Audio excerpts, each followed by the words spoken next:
That is what we all love, our Raiders, our Red Devils, our Crusaders, and our Blue Hose football. And today, we have a great speaker, Mr. Hunter Reid. He's been up here telling me Joanna's story, so I'm already excited. He said he knows where Wise Barbecue won't know could he still go there. But anyway, as he's going to come in just a little bit at this time, I want to just echo what King Dixon said. You know, in the book of Psalms, it tells us this is a day that the Lord has made. Amen. Let's rejoice. We will rejoice in it. And look at this day. This is the day Coach Liner, Coach Webb, Coach Kirk has been waiting for, because it's really football season now. And tonight, when you feel that fall, autumn breeze in the air, and our Crusaders, I'm telling you guys, and the Raiders and the Red Devils, no matter whether our season's going, we love you, we support you, we're glad you're here, and we know that you are our Crusaders, our Raiders, and our Red Devils, and the Blue Hose are on the road at Charleston Southern. That's a 6 o'clock kick. Is that right, Coach Strop, tomorrow night at Charleston Southern? You can watch that on ESPN3, Coach Spangler, and those guys are ready. I do want to tell you that today our game day sponsor is Self Regional Healthcare, which is the family health care, and they will come up a little bit and we'll recognize them. But look at your game day sponsors on the plaques right there on your table, because this Touchdown Club could not operate without all of our game day sponsors. What about our caterer? Roma's of Lauren, I'm telling you, right there on the square, that is just delicious. We can't thank Roma's enough. So without further ado, I'm going to bring Coach Webb up here to introduce our Red Devils, who tonight host the Emerald Vikings at Wilder Stadium at 7:30. Thank you, Mr. Boyle. We got a real big game tonight. Clinton, Emerald, this is pretty much straightforward. Win we get in, lose we ain't. And our guys know it. It is what it is. And we've probably put together our best week of practice that we've had this entire season. So we know we're going to give our guys absolute best effort. And we're certainly looking forward to that tonight. The past 2 weeks we had a homecoming win versus Mid Carolina. We fought really hard in, and our defense played really well. We held those guys to negative 19 yards rushing, and thought our guys up front played really, really well on defense. And a lot of those guys I brought with me today. You guys just stand up really quick. Exodus Jones, the defensive lineman for us, versus Mid Carolina. He had 9 tackles, 3 for loss, and 2 sacks. Played really, really well for us, and he continues to do that week in, week out. Jamarcus Cook, I think Jamarcus had 5 or 6 tackles. Plays both ways. There's a bunch of times where he's over 80, 90, pushing 100 plays a game, playing offense and defense. And certainly appreciate his effort. Sam Tiller plays a little bit of everything. Anything that we ask him to do, he says yes, sir. He played free safety, he played strong safety, he played rush in, he punts, he kick off, his PAT field goal, played wide receiver, played tight end, whatever we ask him to do, he says yes, sir. And you know, the last time I was up here, you know, I kind of referenced sometimes the wins and losses not really what you want, but it doesn't change the way we feel about the people that we coach. And it's people like these guys that make going to work every day a blessing for us, to be able to coach people and they say yes, sir. And that's a tip of the cap. Sam Tiller. Sam Tiller played really well on defense, deflected a couple of passes for us. He also showed his incredible athletic talent, mishandling a bad snap on a punt. It was kind of one of the things where it's like, oh crap. Sam picks up a bad snap at like the 2-yard line and starts running, and it's like, oh no, oh no, oh yes. Good job, Sam. And it was really a big play in the game for us, but he has done a good job week in, week out for us, and we certainly appreciate his effort. Marchavis Choice, another defensive lineman, he also had 9 tackles versus Mid Carolina. So all those guys, we asked a lot of them each week, and we'll ask a lot of them tonight. And we're certainly looking forward to the opportunity to go play Emerald. Those guys are coming off a year where they were 10-4 and played for the Overstate Championship. Things really just haven't gone their way. They got a lot of those guys back. They're so long, they're big, they're fast. But we need to get the ball to bounce our way early in the game, make a break or something. And I know we're going to get our kids' best effort. We do have This is our special game this year. We're having a blackout tonight, and kind of trying to reach out to all the businesses, and we're trying to hit a bunch of them. There's still some that we have not hit, but if you were sitting in here, we have black helmets that we're going to wear tonight. They are really, really pretty. And if that is something that you would like to put in your place of business to keep and show off, you can holler at us at the school, and we'll certainly get you one. But thank you for everything that you do for us, and we'll see y'all back in a couple weeks.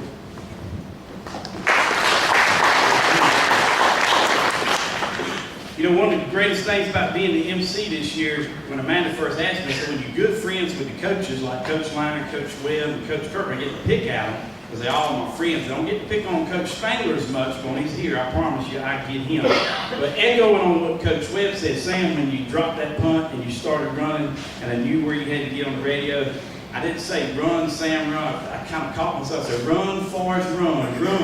But you got there. You got that first down. I'm going to bring Coach Kirk up next. I said I pick at him a lot, so I can tell you that Coach Kirk is taking his medication today, so he's going to be fine.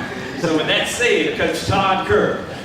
I love it. I'm going to stand here and try to keep my hand on this like Coach Webb. I don't know how that happens, but I'll try to stand right here and speak a little bit. But thank you so much for having us here. So welcoming the speaker. Can't wait to hear him speak. We're so thankful for them. When you're in my position, I try to say, what should I say when I get up here? All right? What I really wish I could say is I wish y'all could watch us play in the first half. I really do. We're sitting at 2-6, 2-7 right now. And we don't have many players. And everybody goes both ways. It is what it is. Never not been that way. Well, I shouldn't say that. We just didn't know enough. But we don't right now. Took a beating last night at Warlaw. We matched scores early in the game there, and you said we're running out of gas. I've got 2 starting guards on the kickoff team and also on the kickoff return team. You just keep playing. And in life, and I want to reflect this because everybody's going to be there, you just try to outlast people. All right? Sometimes you try to get to the next year. All right?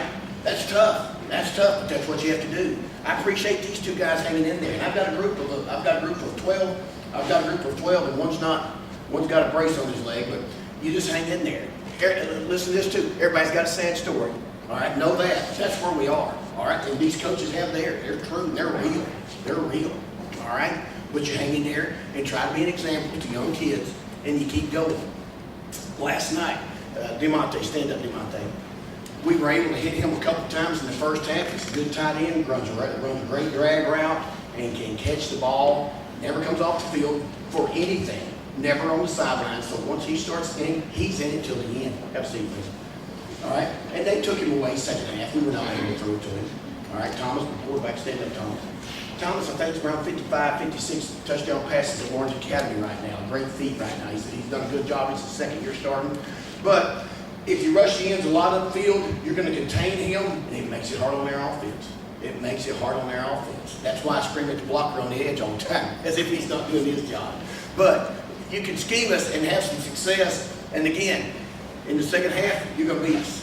You're going to beat us soundly because we run out of gas. Simple as that. But as far as me going to work in the mornings and being around football all my life, I have a little piece saying, you know what, we're making some progress.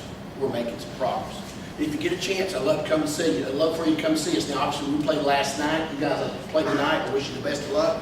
We got one last game next week against their rival Newberry down the road. We call them Blueberry. But anyway, they'll be coming up to play us, and hopefully we'll get a win there. It'll be good to finish up with a win. All right? It's amazing how winning takes care of problems. It really, really does. Of course, you all know that. I don't like the reflection on medication. Sometimes when I do miss it, you might tell it, but I usually do take the medication. I've stood here pretty well right here. But anyway, thank you so much for having us, and best of luck to you guys tonight and the Blue Host tomorrow down at Charleston, and I hope to see you here in a couple more weeks. Thanks so much. We do like to have some fun, and you know, I can't echo enough. I've known Coach Kirk for a long time. First met him when I met his son Ethan years ago, coached him out at the Y. Didn't take me long to know the quality of man he is, Lisa and Madison. And that's what we got, because I know the relationships I have. I'm 53 years old with my coaches that coached me at Clun High School. And when Coach Liner goes out there tonight, win or lose, Okay, and bring him up next. This goes for Coach Webb. I've known him since the day he was born. Your relationship with your coach, for you guys, is not going to end whenever your last football game is. That man's going to be there for you, that man's going to be there for you, and that man's going to be there for you for the rest of your life. And sometimes love is tough. And I may be going on here, but I tell you what, we all know that each one of our high school teams may not be record-wise where they are. But I'm telling you what, you guys, you find out who's there for you when you go through times. You just keep on keeping on, okay? Keep on keeping on. Without that said, bring up now the head coach of the Lawrence Raiders, Coach Chris Lyman. Thank you again. I love what Coach Kirk said, and it's something that I struggle with all the time, is to keep that positive attitude when things are beyond your control or kind of just, going south a little bit. And, we put so much stock in our own personal value as human beings sometimes, as how we're perceived as coaches. And, football's a game, and it's a game we all love, but it's also a game that, is not life or death and those type things. And sometimes I have a really, really, really hard time distinguishing between the two. And, and that certainly has been the case this year. But I appreciate what you said. I mean, that's an awesome attitude to have. And I wish I could be more like that at times, and I'm trying, brother, I promise you. Good luck to you guys tonight, man. I hope y'all make the playoffs. You guys deserve it. You get after it, and I hope things go well for you. I really do. I brought a couple of our guys here with us today, and it's pretty cool to do this. This is our kicking battery. First time I've ever done this. I brought our snapper, which, those guys don't get a lot of recognition, but are a huge part of football game. And I brought our kicker too as well, who's been here before and has done an excellent job. So this is Bud Jones. Bud, if you stand up. We're out of school today. We're out of school half a day yesterday, so I'm just glad these guys decided to show up and come over here with me. I really appreciate it. And then Devin Hubner, our kicker, is here. And both of them are just awesome kids. They're honest, just good team guys that, I've had conversations with both of them over their 4-year career, and they don't mind knocking on the door and saying, hey, Coach, can I talk to you? You need to know this is going on. And I certainly appreciate that from both of you. And Devin's got a great chance to play beyond Lawrence. I really believe that. He's improved a lot, and Bud is an excellent snapper. So, I don't know if he'll decide on doing that other than going deer hunting, but that's okay too. There's a lot to be said for just enjoying the woods. But the last couple of weeks, 2 weeks ago, it was kind of a similar thing. We lost to Woodmont, 34-20, I think it was. We fumbled 3 times in the first half and played really well in the second half. They decided to run an offense that we had not seen. They had been an option team all year and came back out on the old rugby scrum stuff that that Louis had done a little bit, Coach Alexander at mid. And it was frustrating for us in the first half. Again, just putting the ball on the ground. We have fumbled 27 times this year, and we've lost 14. And and I hate to keep mentioning that, but it's just hard to overcome, and it kind of deflates us at times when that starts happening. But in the second half, I was really proud of those guys that came out and battled. We got back in the game and just weren't able to get it done. And then this past week, we played JL Man. I'm not going to sugarcoat it; they weren't very good. But we were able to get a good team win. We were able to get a lot of guys in the game. A lot of things we did do well. We didn't turn the ball over but one time, and that was late in the game by a freshman. So that was exciting to see. I think the biggest thing is a really good learning experience, although I'm tired of mentioning it to this group over the last 2 years especially, is I tell our guys all the time that when you're struggling, to me that's one of the most awesome times of your life, because you find out who really cares about you, who really loves you. We live in a world where there's a whole lot of devils wearing sheep clothes. They shake your hand, and as soon as you walk away, they trash you. And I think that's as an important lesson to learn as anything in life, is who's really got you. And I think our guys have definitely learned that, especially this year, but really over the last year and a half. And that's something they can take with them forever. Because it's not that many. Those of you that do things the right way and care about people the right way and aren't that devil wearing the sheep clothes, you know what I'm talking about. And it's nice to have that going. We play T.L. Hanna tonight. They're great. Nobody's come within 3 or 4 touchdowns of them. And we don't care. We're not going to go over there and just give it to them, I promise you that. We've had a great week of practice. We're going over there expecting to win. That's our mindset. We've got some good stuff going. We've changed a few things that I think is going to really give us some issues. And we'll see.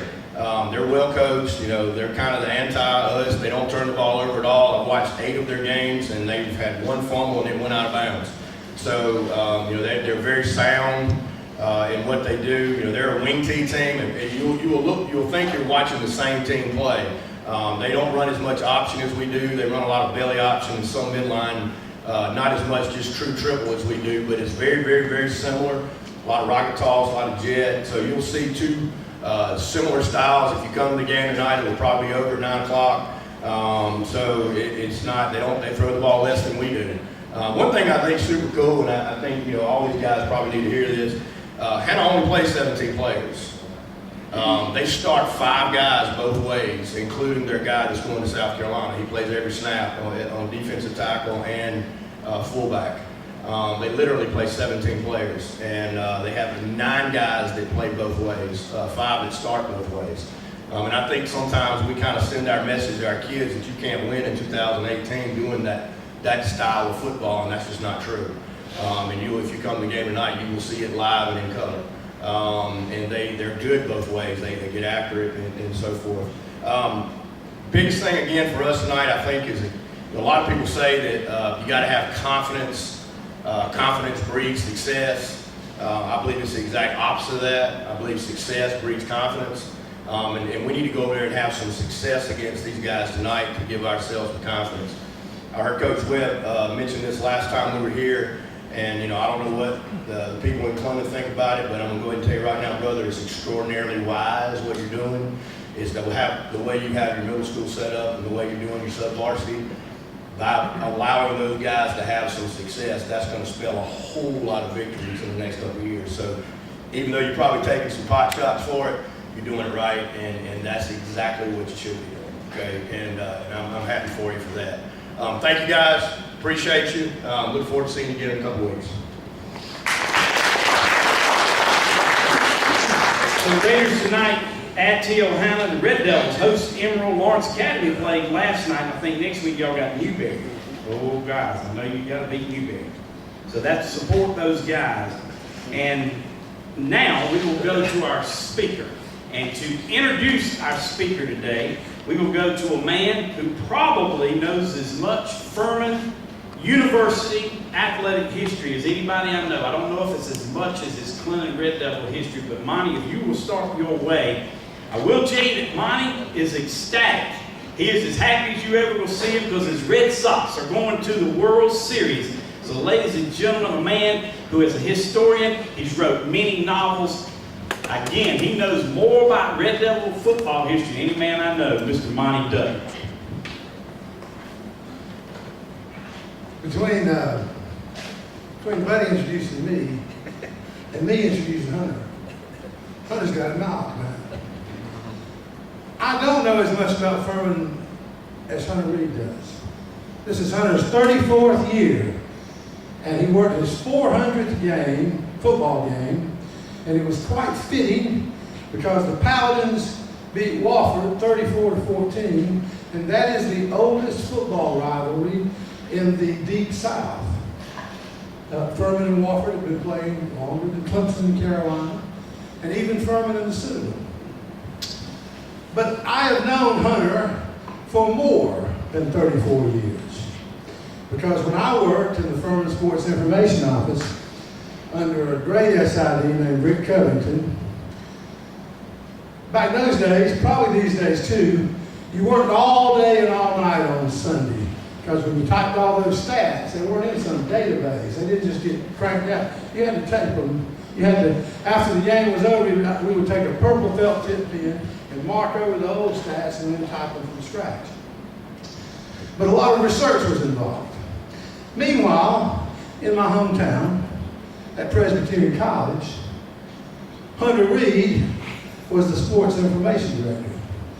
I expect this was largely happened because Hunter was the sports editor of the Blue Stocking, because he was in school at PC, And Coach Gall recognized the need to have somebody spread the word on some really good PC football teams at the time. And so it was basically Hunter's job to just do it. And frequently, on those long Sundays, both Rick and I would talk on the phone with Hunter, and he would ask us what we would do about a certain situation. Let me tell you about those days. In those days, there was records. Rick and I did a whole lot of record research. We went down and looked at microfilm, Greenville News. And the record for the biggest win in Furman history was in the 20s when the Paladins defeated Guilford 122-0. And when we were down there at the Greenville News, I don't know whether it was Rick or me, but we discovered that the actual score of the game was 12-0. And it had been pasted down and copied over for 40 years. And so later on, I became sports information director at Furman. And what I learned was that I was too hard-headed to do publicity. That it was easy for me just to go somewhere and write what happened, but it was hard for me to fashion an image. And so I moved on to what I should have moved on, and made my fortune covering stock car racing eventually, although I've since squandered that fortune. But meanwhile, let me tell you something about to be a good sports information director and go on to become assistant athletic director and associate athletic director. It is difficult because you're caught in the middle. Every sports information director spends part of his time defending the school to the media and part of his time defending the media to the school. And so he's in the line of fire. And it's a difficult job. And it's one that Hunter has or should achieve legendary status, just as Bob Bradley did at Clemson and recently retired Tim Bray and Tom Price in South Carolina and other people. But I'm standing up here in front of you telling you that he does this way better than I ever did. And he probably does most everything else because I've seen him write too. So without any further ado, I apologize for spending this much time. Here is my old friend, Hunter Reid.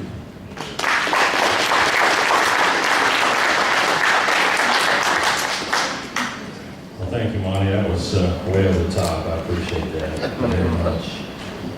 I want to say how pleased I am to be here with you today. It's been a while since I've been in Lawrence, but what a jewel that you guys have in this facility. Absolutely beautiful. I know you're very proud of it, and certainly I know it gets a lot of use, but this is just awesome. I'm really blown away with how beautiful this is, and I know it'll serve you for many years to come.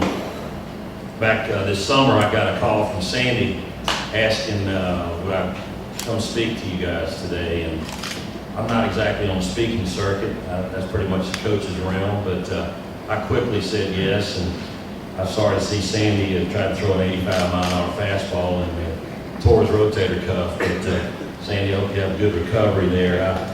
There are a few people that I want to acknowledge here that I certainly wouldn't be in this position were it not for these people. Coach Gall, had the pleasure to be with Coach Gall this summer in Greenville when he celebrated his 90th birthday. And my goodness, doesn't he look great for 90?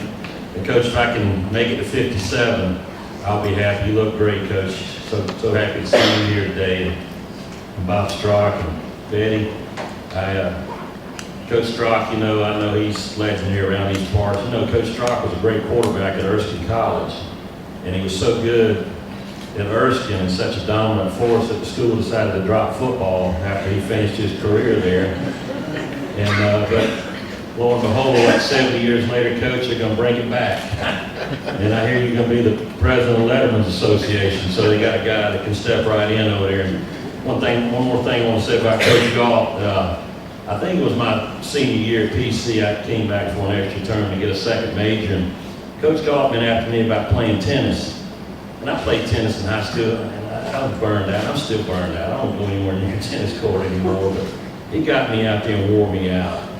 And I think he lost 10 years, gained 10 years of his life just on that accomplishment. It wasn't big beating me, Coach, but I'm glad I helped resuscitate your athletic career there. And he's a heck of a competitor. One other gentleman I want to mention is Lady Elliot Poss. And I'll come back to him later a little bit. And I want to say that I thoroughly enjoyed my experience at PC. I love PC. I'm not a big donor over there. Maybe one of these days I can help him out a little bit, but I have no regrets. A couple people I want to mention that made a lasting impression on me is Dr. Rachel Stewart, an English professor. Dr. Stewart spilled a lot of red ink on my papers when I was at PC, thankfully so. She helped reconstruct me as a writer, and Lord knows I needed the help at the time. But one thing I learned from Dr. Stewart, one thing she was exceedingly good at, she always found something good that somebody did before she got to carve you up. And I've always tried to carry that with me whenever I'm working with students in my office or at Furman. I always try to find out something they do well and lead with that. Because you don't want to tear somebody down immediately. You want to use something they do good and build on that and work to help, develop and improve on some weaknesses. So I've never forgotten that. And also Dr. Charles Coker, the finest professor I ever had at PC. He was a history professor, taught English Lit, Russian, English history, Russian history. The wittiest human being I've ever known in my life. Would put you in the aisle, falling out of your seat laughing, and never cracked a smile. And by the way, he's a Wofford grad, so I've said my good thing about Wofford today, but I know Wofford should be very proud of him. Also, one other gentleman I want to mention is my grandfather. I've been around, I've never coached anything other than Little League baseball, but I've been around coaches all my life. And my grandfather was a coach. He played football at the University of Georgia, and later coached 16 years at Thomasville High School in South Georgia. He's in Georgia Athletic Hall of Fame, as a matter of fact. I'm very proud of that. And he was a journalism major at Georgia, and he wrote a lot in addition to coaching, and had a heavy influence on me growing up. And I wanted to mention that because Doc Harper was his name, James K. Doc Harper. And also I want to mention my sister Kathy, who came after me at PC. She's certainly the more famous one. She class of 87, my wife Jean, my son Alexander. Coach, I'm glad you brought your kickers here with you today. My son's a kicker at 8th grade at Christ Church. Loves kicking football, loves to punt. So maybe he'll continue to work hard and develop that. Just a little bit about me. I'm from Madison, Georgia, a little too red light town just south of Athens. So come from Madison to Clinton, a little bit of a step up for me. And I had some classmates that came from Atlanta who thought, Clinton, man, it's small. Like, Clinton's great, brother. If you're not from a small town, you don't know how to have fun. You don't know how to create your own fun. I don't need all these neon lights to have fun and have a good experience. But Clinton was great. I love PC. Think about how I got to PC. I applied to a couple schools in Georgia. Also applied to PC. And I just happened to mention on my application to PC that I kept stats, football stats and basketball stats and tennis. And I'd written for all those sports, my local paper, and also did some stringing work for the Athens Banner Herald growing up. Didn't think anything about it. I hardly remember even writing it on my application. But as it turned out, Elliot Poss, who was assistant coach at the time, happened to read that on my application and called me. I'll never will forget this. My mama came and got me off a lawnmower summer my senior year. I knew I was already coming to PC. She said, Coach Poss is on the phone. Elliot Poss wants to talk. I didn't know Coach Poss. I knew nothing about sports information in college, but I didn't even know it existed really. Got me on the phone and said, Hunter, we'd like to offer you $500 to come work in our sports information office. And I remember that, working in our sports information office at PC. I said, Coach, I'm your man, bud. I had $500 from a lady, a foundation in Madison. PC's tuition at the time was $4,400. Imagine that. I don't know what it is now, probably $45,000. But I had about a quarter of my tuition knocked out and covered my first year. So, man, I'm all excited. I came to PC sight unseen. Man, these days, these kids take these college tours. I didn't do that. My mother kind of recommended PC, and a lot of some friends that she had that come there. So that's good enough for me. We were good Presbyterians. She was a Presbyterian organist. So, hey, I said, I'm all about that. So I get to PC, and they hand me the key and said, you're it. I'm like, what? You're it? What do you mean? I'm just a student. Monty said, I didn't know anything. I mean, I have to write a little bit, and I could keep statistics, but I didn't know anything about sports information. So I get down, and Coach Gall hands me the key. All right, so 1979, I'll mention that again here in a minute. It says, here's your office. And literally my office is a closet right across from where Sherry Tarbert and Joyce Snide's office were. A closet with a desk in it. So I work out of a closet my first year, and I just want to say publicly right now, that my second year, Coach Dalton moved me to a real office, but I want to say, Coach, thank you for letting me come out of the closet. Not in that sense, but in a literal sense. 1979, I think, was Frank Sinatra who wrote a song that said it was a very good year. Well, it was indeed for PC. And I'm telling you something, the first time I saw PC play, we played at Citadel in Charleston. Wore them out like a redheaded step. 21-13 was the score. It was a lot worse than that, brother. Ain't got any Citadel grads here? There's usually some of you guys around. Okay. 21-13. I got a little education down there. I know Clay Toberg ripped off a long run, scored first touchdown. I stand up in the press box and I'm cheering. I had no idea that you don't cheer in a press box. We didn't have a press box in my high school. I chased the chains down the sideline, keep staff. So I stand up and cheer. Bob Dickinson, SID, Cyril comes over and taps me and shuts the Hunter. We don't cheer the press box. So I got a little education from the get-go. Next week, we come up to Greenville and play Furman. All right, I ride up there with Wayne Renwick. I think half our team's on a bus, the other half is on First Presbyterian Church bus. Come up there and wear Furman out. I can still see Willie Mason running down that sideline, 98-yard kickoff return. Beat Citadel and Furman back-to-back to open the season. Let me tell you something, folks. I'm not embellishing this. That team, that PC team, I don't know what I can say this about that team that played with any team in the state that year. I honestly believe that. Furman had just lost to Clemson 21-0 the week before in a pretty good ball game. That team, I'm talking about Roy Walker, you talk about Clinton, Proud, Jimmy Spence, Lexington High School, Plato Burke, Danny Thornton, Willie Casey, Steve Stouty, Hayward Hinton, Willie Cooper. Coach, we got you some players there, brother. I'm telling you, that team was unbelievable. Here I am as a freshman, I don't know anything. And I'm the SID.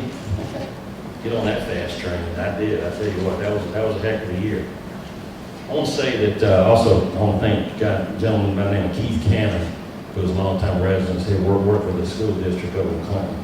He really helped me a lot my freshman year at PC, steering me in the right direction. I think it was fall of 80 or 81 that Coach Straw took me out to my first Lawrence Touchdown Club meeting at the Lakeside Country Club to hear a gentleman named Dr. Homer Rice speak. Many of you know that Dr. Rice was a longtime AD at Georgia Tech. Matter of fact, Georgia Tech's athletic program was in really, really bad shape in the early 80s when he took over. He helped bring that program back from near extinction. They were in awful shape.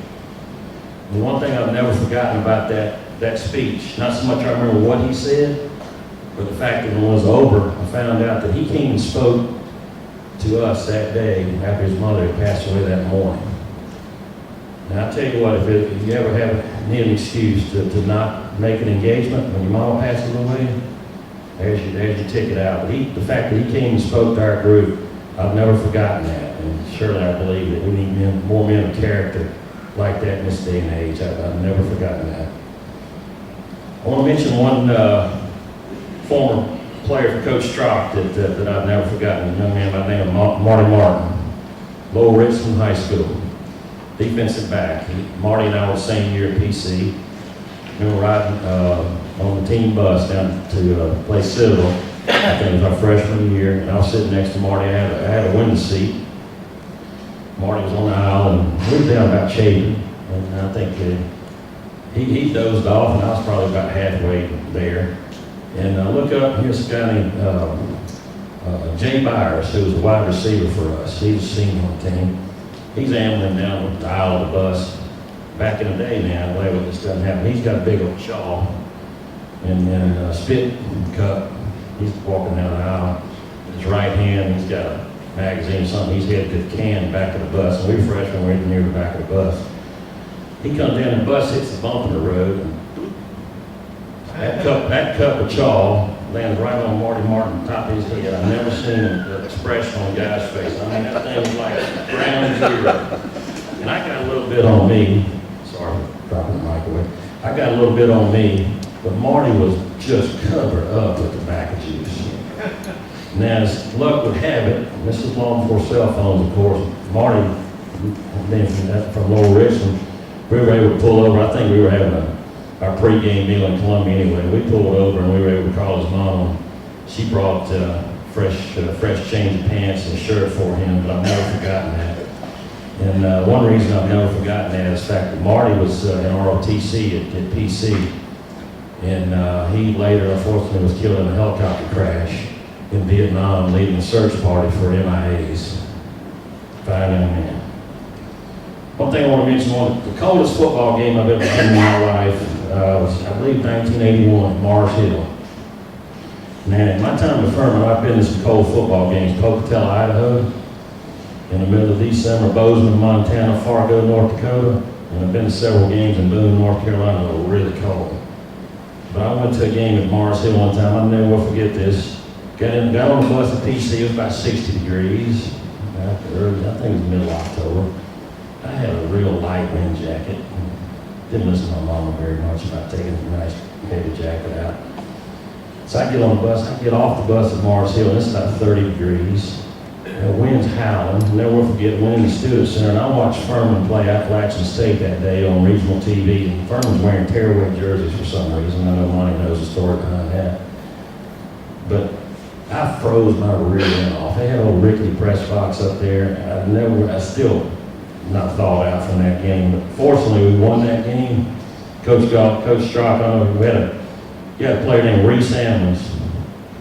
Had an unbelievable game. Had about 10 tackles, a sack, a fumble recovery, an interception, blocked a field goal, and a punt in that game. We won 10-3, and he was National Player of the Year, player of the game for that week. Thing I want to mention, after PC, I graduated in December of '83, and before I graduated that summer, when I talked about playing Coach Strock, we played frisbee golf a lot that summer. Matter of fact, you could probably find some frisbee still on top of Richardson Science Hall over there that got away from us. But I spent 9 months at Winthrop, and from there I went to Furman in late summer of '85 with a guy named Rick Strunk, who I had known was SID at Lenore Ryan. I was a PC. And I was thinking about that a couple of days ago, and I think, helped pave my way to help get me to Furman. I wanted to get back to school to play football.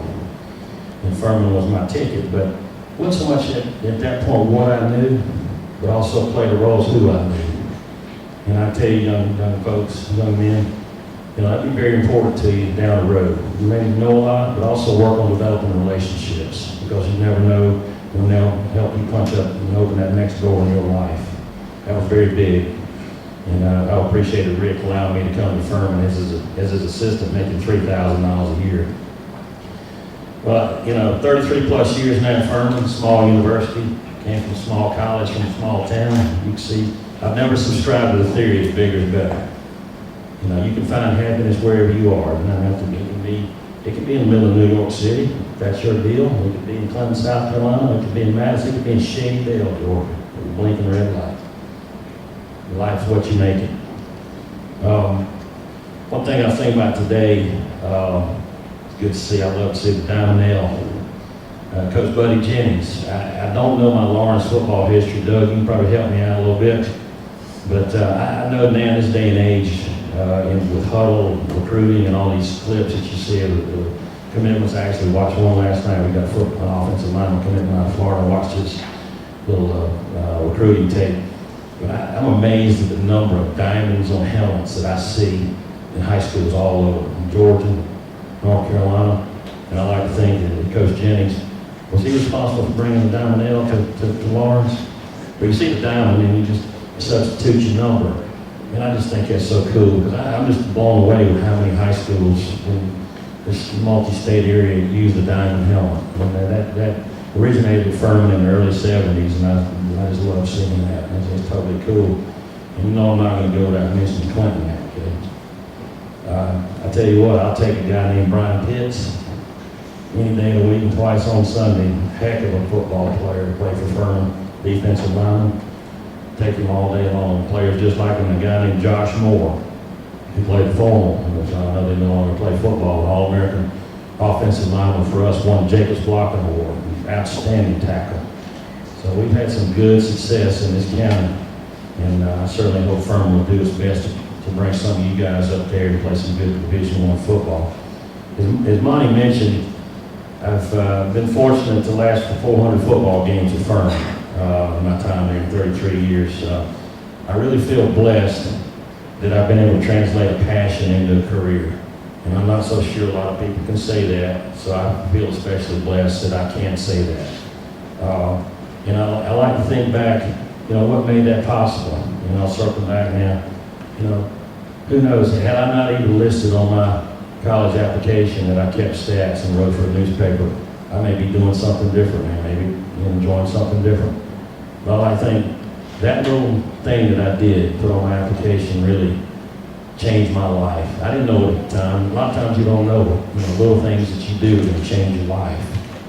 But I like to think, looking back now, that that helped pave the way for a career that I've really enjoyed. Nobody gets rich doing what I do, but as far as the work satisfaction, I often say, if you can't coach it, can't play it, this is about as close as you can get to it. There's some trainers that probably would argue with me a little bit there. But speaking of trainers, I love to tease them because if you get a bad day, bad weather day, football, and they just love to give me great. Oh, you're up here in that nice, cool, comfy press box, and my guy got a shoulder tore. I said, career choice, dude. I made a career choice. You did too. You got to live with it. So that's what I love to tell them. But, so let me say this: the little things that you do for you guys, you never know how much that's going to impact your life. You may have a girl that you think's pretty, she doesn't know it yet, but you never know. You hold the door open for her, that might be the thing that gets you noticed. That lady might be your wife one day. I'm just saying, you never know the little things can steer your life in a different direction. And I want to mention one other gentleman along those lines, a gentleman by the name of Drew Duke at Furman. Drew is from Easton. He's a walk-on at Furman, played football at Easton High School, walk-on at Furman, didn't have a whole lot of talent. But the boy knew from the get-go he wanted to be a football coach. Played a year for us and then hung it up and then was a student assistant coach for 3 years. Busted his rear end, doing everything he was asked to do and then some. Just a student of the game, wanted to be a football coach, okay? I worked the baseball games with him. His dad's the director of operations at our place. I saw him a lot in all our press boxes and every athletic event. He would be over there looking at football schemes, studying. He was in football, hit Coach Hendricks' office a good bit asking about stuff. Well, lo and behold, we had Connor Shaw join our program, several months ago. He's only with us about 5 months and took a job in private business. So in the middle of the summer, we don't have a tight ends coach. Well, Clay Hendricks had built up enough confidence and seen Drew Duke's dedication. He hired him as his tight ends coach, 23-year-old Division I assistant football coach. Now, I'm telling you, hard work meets opportunity every day. I'm so proud of Drew Duke, and he busted his rear end to give himself that opportunity, and he got that opportunity. So you never know when that opportunity is going to come. But 23 years old, never coached in high school, skipped right over that. Nothing wrong with that. God knows we've had some great football coaches that went to high school and in college too. And just stayed in high school. I love high school. Like I said, my grandfather, he loved high school coach. But Drew, 23 years old, realizing his dream already just because of hard work put him in that position. My time at Furman, I've worked with a lot of great coaches, administrators, student athletes, and members of the media. A lot of colorful guys there. And one gentleman I want to mention, Monty certainly knew him well. Doug, you knew him well. Is a gentleman by the name of Ray Parlier. And I can honestly say Ray was one of a kind. He was a master of what we call malapropism. I don't know if you know what that means. Monty could give you the Webster Dictionary version of it. But it's where you slightly change the meaning of a word that slightly changes the meaning of a sentence of what you're trying to say or something. And Ray had an uncanny ability to do that. Ray was one of the most loyal, dedicated administrators that I've ever known. He'd give you a shirt off his back. I love that man. Passed away last year. I had a chance to go to his visitation in Kingsport, Tennessee. He was AD at Furman up through 95 and then bought and ran successfully a couple of Chick-fil-A's in the Tri-Cities area, Kingsport, Johnson City. And I miss Ray, but Ray left us with some what we call parleurisms that will live on in infamy. And I want to share some of those with y'all. You know, we all find ourselves in quandaries and tight situations, and what we often refer to as catch-22 situations.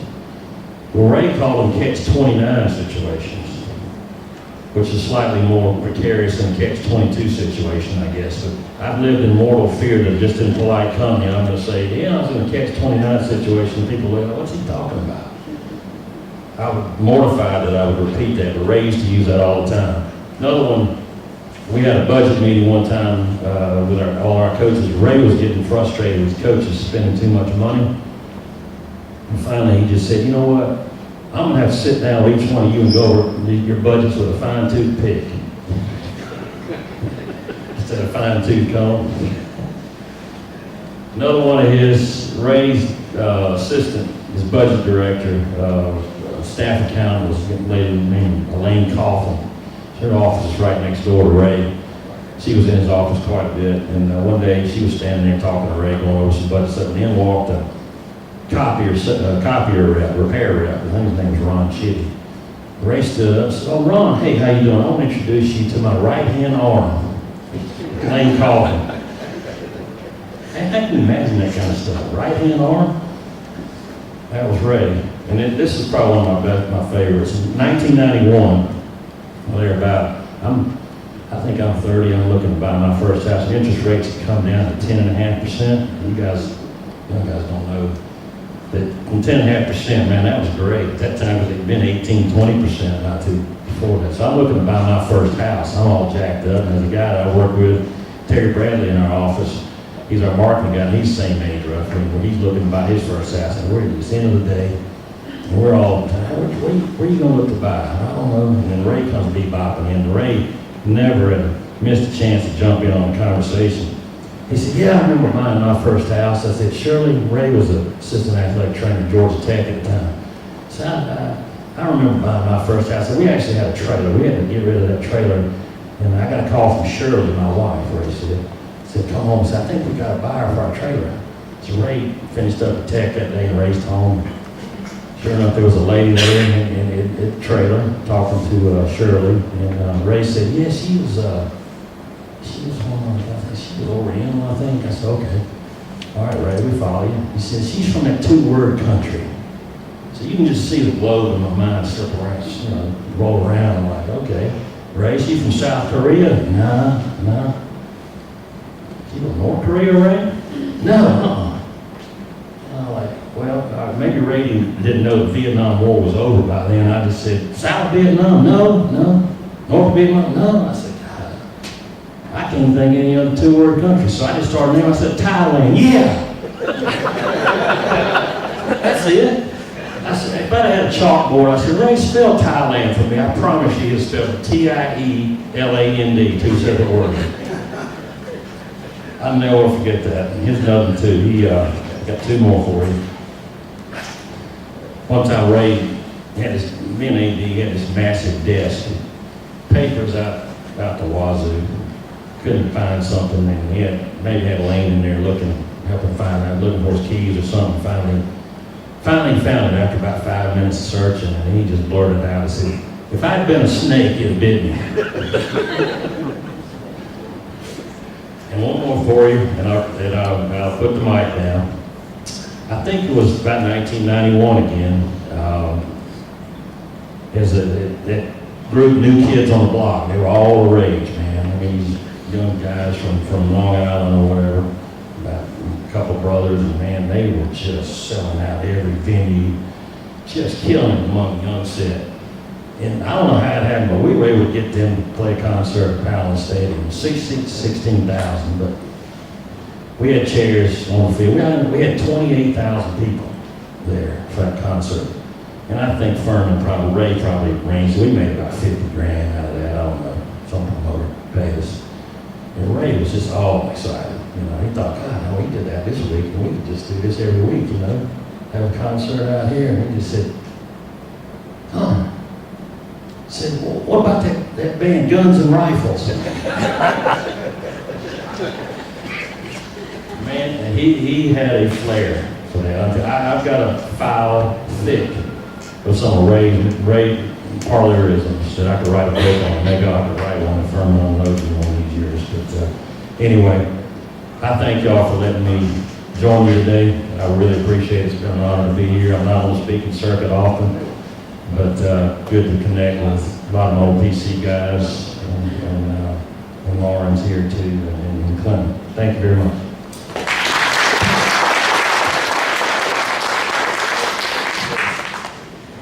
Thank you, Mr. Reid.